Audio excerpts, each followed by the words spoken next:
মামা কিন্তু নায়কের চেয়ে কম না, হয়তো স্ক্রিনে না, বাট নায়ক তৈরির কারখানাই বলতে পারেন মামা। তো সেই কারণে আমার কাছে মনে হয়েছে যে মামাই তো এফডিসির একটা হিরো, তাহলে মামা কেন না। হ্যাঁ, তো সবার সমর্থনে, সবার ইচ্ছায়, বিশেষ করে আমাদের ভোটারদের ইচ্ছায় মামাকেই কাজ করি। তো বাপ্পা ভাইয়ের পারিবারিক একটা কারণে উনি নির্বাচন করতে পারবেন না বলে জানিয়েছেন। তো সেই ক্ষেত্রে তখন আমরা আলোচনায় আসলাম যে আসলে এটা এখন কি করা যায়, বা একদমই তো শেষ মুহূর্ত, তো কাকে নেওয়া যায়। আর সবচাইতে মানে মজার বিষয় হচ্ছে যে আমাদের সিনিয়র ফাইট ডিরেক্টর আরমান মামা, ওনাকে আমি মামা বলে ডাকি, তো উনি কিন্তু আমাদের প্যানেলটায় গুছিয়ে দিচ্ছিলেন, এবং এই পর্যন্ত উনি যতবারই নির্বাচন করেছেন শিল্পী সমিতিতে, উনি কিন্তু বিপুল ভোটে পাশ করেছেন। তো তখন যখন বাপ্পা ভাই মানা করে দিলেন যে উনি দাঁড়াতে পারছেন না ওনার মানে পারিবারিক কারণে, তো সেই মুহূর্তে আমাদের ভোটাররা সবাই মিলে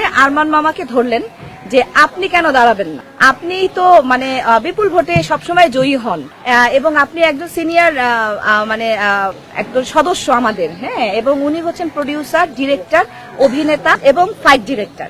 হ্যাঁ, তো আপনাদের দোয়ায় সমস্ত আমাদের ভোটারদের চাহিদার কারণে আমরা আরমান মুক্তি প্যানেল ঘোষণা করলাম।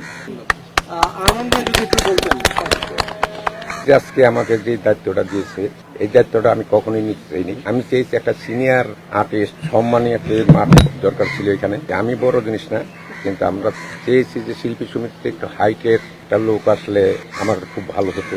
আজকে বাপ্পা, আমরা যেটা বাপ্পাকে নিয়েছিলাম, যে বাপ্পা আজকে রাজ্জাক ভাইয়ের ছেলে, রাজ্জাক ভাই এই প্রতিষ্ঠা শিল্পী সমিতি, এই শিল্পী সমিতি জ্ঞান যেমন দিতেছে না, বা তার মিশন আছে এটার সাথে জড়িত, তারাও আমাকে অনেক রিকোয়েস্ট করছে। তারপরে সবাই ধরার পরে যে আপনি ছাড়া আর কোনো পথ নাই, এটা আপনি থাকেন, কারণ আপনি এত বছর ধরে ফিল্মে, আজকে আমার প্রায় 50 বছর হয়ে গেল ফিল্মে। আমি এই ফিল্মে আসছি ছোট থেকেই, মনে করেন এসে আজকে ছোট কাজের থেকে আজকে এখানে মানে বলতে গেলে যে আমি একটা বল্লম নিয়ে দাঁড়াইছি ফার্স্ট টাইম। ওইখান থেকে আমি ফাইটার হয়েছি, ফাইটার থেকে স্টারম্যান হয়েছি, স্টারম্যান থেকে ফাইট ডিরেক্টর হয়েছি, তারপরে আপনার প্রডিউসার হয়েছি, ডিরেক্টর হয়েছি, আর্টিস্ট হয়েছি। এখানে তিলে তিলে এটা হয়েছে। এই ফিল্মের জন্য, ইন্ডাস্ট্রির জন্য আমার অনেক মায়া।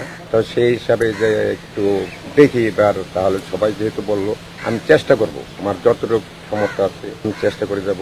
আর আমি তো অনেক বছর জয়েন্ট সেক্রেটারি ছিলাম, বহুত বছর। মনে করেন যে আমি কখনো ভোট চাই নাই কারো কাছে।